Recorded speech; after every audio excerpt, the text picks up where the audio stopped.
అందరికీ షలోం. ఈరోజు హీబ్రూ వర్ణమాల యొక్క 15వ అక్షరం గురించి మనం తెలుసుకుందాం. సమేక్ అనేది హీబ్రూ వర్ణమాల యొక్క 15వ అక్షరం. సంఖ్య విలువ 60. ధ్వని ఎస్. అర్థము 1 మద్దతు, 2 ఔషధం. రూపకల్పన. సమేక్ రూపకల్పన ఒక క్లోజ్డ్ సర్కిల్, ఒక వృత్తం అనంతాన్ని సూచిస్తుంది, ఎందుకంటే దానికి ప్రారంభం లేదా ముగింపు లేదు. ఖబాలాలో సమేక్ తండ్రి అనంత కాంతి అయిన ఐన్ సోఫ్ యొక్క అనంత శక్తిని సూచిస్తుంది. సమేక్ కూడా ప్రతిష్టాత్మకమైన వ్యక్తిని సూచిస్తుంది. సమేక్ యొక్క వృత్తాకార అంశం లులావ్ యొక్క అన్ని అంశాలను చుట్టుముట్టి కలిపి ఉంచే వలయాల వలె మద్దతును సూచిస్తుంది. అంటే ఈ అక్షరం క్లోజ్డ్ అంటే సర్కిల్ ఆకారంలో ఉంటుంది, ఒక వృత్తం, దానికి ప్రారంభము ముగింపు లేదు అని ఇక్కడ చెప్పడం జరుగుతుంది. సమేక్ తండ్రి యొక్క కాంతి శక్తిని సూచిస్తుంది. సమేక్ ఒక వృత్తాకార అంశం లులావ్ యొక్క అంశాలను చుట్టుముట్టినట్లు ఈ యొక్క అక్షరం కూడా వృత్తాకారంలో ఉంటుంది. ఈ సమేక్ కూడా పెళ్లి ఉంగరాన్ని పోలి ఉంటుంది. ఒక సంబంధంలో భార్యాభర్తలు పూర్తిగా బంధింపబడాలనే బలమైన కోరికను కలిగి ఉంటారు. అలాగే అప్పుడప్పుడు విడిపోవాలనే అవసరం కూడా ఉంటుంది. ఒక వృత్తానికి తేడాలు ఉండవు. కాబట్టి వివాహంలోని అనేక విభిన్న అంశాలు ఒకదానితో ఒకటి విభేదించాల్సిన అవసరం లేదు అని చివరికి వృత్తం యొక్క ఒకే నిరంతర నిర్మాణంలో కలిసి బంధింపబడతాయి. సమేక్ అంటే పెళ్లి ఉంగరాన్ని పోలి ఉంటుంది. అంటే ఒక సంబంధంలో భార్యాభర్తలు పూర్తిగా బంధింపబడాలనే ఒక నిబద్ధతను కలిగి ఉంటారు. చివరగా ఉంగరం ఒక జంట ఒకరికొకరు నిబద్ధతను సూచిస్తుంది. ఒక స్త్రీ తన భర్తను 7 సార్లు చుప్పా కింద చుట్టుముట్టడం ద్వారా ఆమెకు రాజీ లేని మద్దతును సూచిస్తుంది. అదేవిధంగా పురుషుడి నిబద్ధతను ఉంగరం ఇవ్వడం ద్వారా సూచిస్తారు. ఈ ఉంగరానికి ప్రారంభం లేదా ముగింపు లేదు, ఎత్తులు లేదా దిగువలు లేవు. చుట్టుముట్టడం యొక్క లక్షణం స్థిరంగా ఉంటుంది. అలాగే మీ పట్ల నా నిబద్ధత కూడా స్థిరంగా ఉంటుంది. సంబంధం యొక్క ఎత్తులు మరియు దిగువలతో సంబంధం లేకుండా మీ మొత్తం ఉనికిని ఆవరించి ఉంటుంది. మనకి తోరా ప్రకారం వివాహం అనేది చాలా ప్రాముఖ్యమైనటువంటి విషయం. చాలా మందికి ఈ విషయంలో ఒక అవగాహన అనేది లేదు. ఇష్టానుసారంగా జీవించే వాళ్ళు కూడా ఉన్నారు.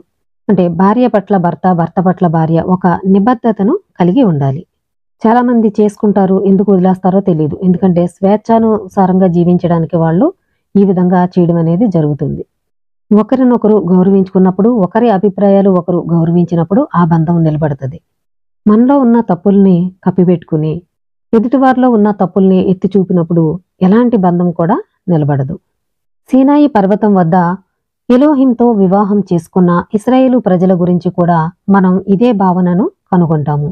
సీనాయి వద్ద తోరా ఇవ్వడం అనేది ఎలోహిం మాకు ఉంగరాన్ని ఇచ్చినప్పుడు నిశ్చితార్థ వేడుక అని తాల్ముద్ పేర్కొంది. జమాట్రియా ఆలెఫ్ బేత్ యొక్క 15వ అక్షరమైన సమేక్ యొక్క సంఖ్యా విలువ 60. ప్రతి ఉదయం పఠింపబడే యాజక ఆశీర్వాదంలో 15 పదాలు మరియు 60 అక్షరాలు ఉన్నాయి. కోహెన్ అంటే యాజకుడు ప్రజలను ఆశీర్వదించినప్పుడు అతను తన చేతులను జోడించాలి. మిష్నా ప్రకారం ప్రతి చేతిలో 30 ఎముకలు ఉంటాయి. చేతులు కలిపినప్పుడు 60 ఎముకలు ఉంటాయి. కోహెన్ యొక్క ఆశీర్వాదాలు సమేక్ యొక్క భావనను కలిగి ఉంటాయి. అనంతమైన కాంతి మరియు శక్తిని కలిగి ఉంటాయి. కోషర్ చట్టాలకు సంబంధించిన హలాకా అనేది సమేక్ బలానికి ఒక ఉదాహరణ. ఎవరైనా మాంసంతో నిండిన పెద్ద కోలెంట్ వండుతున్నారని అనుకుందాం, మరియు అతను లేదా ఆమె బిడ్డ కోసం ఒక పాల సీసా సిద్ధం చేయాల్సి ఉంటుంది. అనుకోకుండా ఒక చుక్క పాలు కుండలో పడతాయి. కోలెంట్ ఇప్పుడు కోషర్ కాదా? ఒక చుక్క పాలకు 60 రెట్లు కోలెంట్ ఉంటే లోపం పూర్తిగా రద్దు చేయబడుతుందని చట్టం పేర్కొంది. ఈ రద్దు నిష్పత్తి 1 నుండి 60 వరకు ఉంటుంది, మరియు ఇది బాటిల్ బెషిషిమ్ 60 ద్వారా రద్దు చేయబడింది అనే పదానికి మూలం ఏమీ లేదు. అంటే ఇక్కడ కోషర్ చట్టాల గురించి ఇక్కడ చెప్పడం అనేది జరుగుతుంది.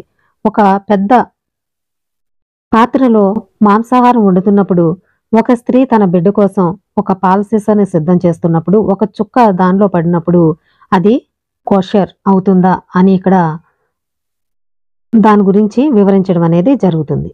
60% అక్కడ ఆహారంలో పడినప్పుడు అది లోపం ఉండదు, కోషర్ ఆహారం అని ఇక్కడ చెప్పడం జరుగుతుంది. బెషిషిం 60 ద్వారా రద్దు చేయబడింది అనే పదానికి మూలం ఏమీ లేదు. దీని అర్థం వచ్చే ఆయిన్ అనే పదం ద్వారా దాని అక్షరాల విలువను జోడించినప్పుడు ఈ భావనను సూచిస్తుంది. ఆలెఫ్ 1, యోద్ 10 మరియు నూన్ 50 మొత్తం 61కి సమానం. 1 నుండి 60 వరకు ఏమీ లేనిది. అంటే 60% ఉన్న ఆహారంలో ఏదన్నా కలిసినప్పుడు అది నాన్ కోషర్ అవ్వదు, కోషర్ ఫుడ్ అవుతుంది అని ఇక్కడ వివరించడం అనేది జరుగుతుంది. ఇంకా 60కి సంబంధించి మరికొన్ని విషయాలు మనం తెలుసుకుందాం. 60కి సంబంధించిన ఇతర ముఖ్యమైన సంబంధాలు. సొలొమోను రాజు ప్రతి రాత్రి తన మంచం చుట్టూ తన అత్యుత్తమ వ్యక్తులలో 60 మందిని రక్షణ కోసం ఉంచుకున్నాడు.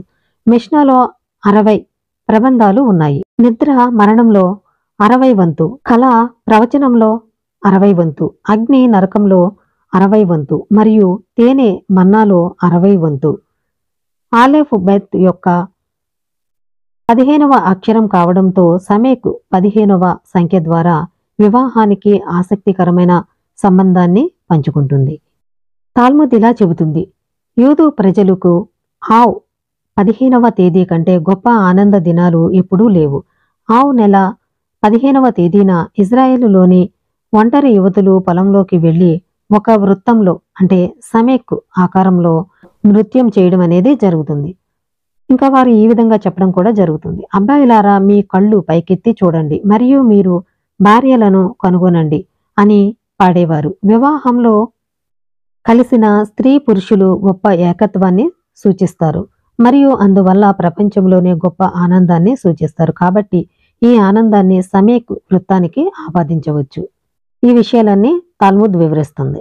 మషియాక్ మరియు 3వ పవిత్ర ఆలయ నిర్మాణంతో పాటు వచ్చే ద్యోతకం యొక్క రుచిని మనకు అందించే రోజు ఆవ్ 15వ రోజు అని రబ్బీ చెప్పడం జరుగుతుంది. యూదు ప్రజలను చంద్రునితో పోల్చినందున 15వ తేదీన చంద్రుడు నిండుగా ఉన్నందున ఏ నెలలోనైనా 15వ తేదీ ఇస్రాయేలు క్యాలెండర్ యొక్క అత్యున్నత తేదీ అని మనకు చెప్పబడింది. ఆవ్ నెలలో 15వ తేదీ క్యాలెండర్లో అత్యున్నతమైనది. కాబట్టి ఆవ్ 9వ తేదీన 2 దేవాలయాలు నాశనం ఫలితంగా వచ్చే ఆరోహణ ఆవ్ 15వ తేదీ క్యాలెండర్లో అత్యున్నతమైన రోజు. ఆవ్ అనేది నిజానికి ఆలెఫ్ బెత్ అని వ్రాయబడింది. ఇది ఆలెఫ్ బెత్ లోని అతి పెద్ద అక్షరం సమేక్ అని సూచిస్తుంది. సంవత్సరంలో అత్యంత గొప్ప రోజు ఆవ్ యొక్క 15వ తేదీని ఆలెఫ్ బెత్ యొక్క 15వ అక్షరంతో కూడా చదవవచ్చు. భార్యాభర్తలు ఒకరినొకరు కనుగొనే ఆనందాన్ని అధిగమించగల రోజు ఏదైనా ఉంటే అది మషియాకు రాక మరియు ఆలయ పునర్నిర్మాణం, ఇస్రాయేలు ప్రజలు మరియు తండ్రి అత్యున్నత ఐక్యత మరియు పునర్కలయిక. తాల్ముద్లో చెప్పినట్లుగా ఆ సమయంలో ఎలోహిం నీతిమంతులందరికీ సమేక్ లాగా ఒక వృత్తం చేస్తాడు మరియు అతను వారి మధ్య కూర్చుంటాడు. వారిలో ప్రతి ఒక్కరూ తన ఏలు చూపిస్తూ మేము ఆయన కోసం ఎదురు చూశాము మరియు ఆయన మనలను రక్షించడానికి ఇక్కడ ఉన్నాడు అని వారు చెప్పుకోవడం జరుగుతుంది. సమేక్ అనే పదానికి అర్థం మద్దతు ఇవ్వడం అని అర్థం. ఇది అమీదా ప్రార్థనలో ప్రార్థన సేవ యొక్క కేంద్ర బిందువుగా పేర్కొంది. సమేక్ అనే పదంలోని మొదటి 2 అక్షరాలు సమేక్ మెమ్. అవి కలిపి సమ్ అనే పదాన్ని ఉచ్చరిస్తాయి. దీని అర్థం కషాయం లేదా ఔషధం. ఇది ఒకరి శారీరక ఆరోగ్యానికి మాత్రమే కాకుండా ఒకరి ఆధ్యాత్మిక ఆరోగ్యానికి కూడా సంబంధించినది. సమేక్ మరియు మెమ్ 2 విభిన్న యుగాలను సూచిస్తాయని కూడా చెప్పబడింది. క్లోజ్డ్ మెమ్ ఈడెన్ అంటే స్వర్గం, ఇది మానవ కంటికి దాగి ఉంది. ప్రస్తుతం మరొక కోణంలో ఉన్న ఆత్మల ప్రపంచాన్ని సూచిస్తుంది. సమేక్ కంటే గొప్పది, చనిపోయిన వారి ఆ యుగాన్ని సూచిస్తుంది. మషియాక్ రాకడ యొక్క అంతిమ అభివ్యక్తి. అప్పుడు బయలుదేరిన వారి ఆత్మలన్నీ శారీరక రూపానికి తిరిగి వచ్చి భూమిపై శాశ్వతంగా నివసిస్తాయి. ఇది సమేక్ అక్షరం యొక్క వివరణ. తర్వాత వీడియోలో మరొక అక్షరం గురించి మనం తెలుసుకుందాం. ఇలాంటి విషయాలు మీరు తెలుసుకోవాలనుకుంటే నా ఛానల్ని సబ్స్క్రైబ్ చేయండి. అందరికీ షలోమ్.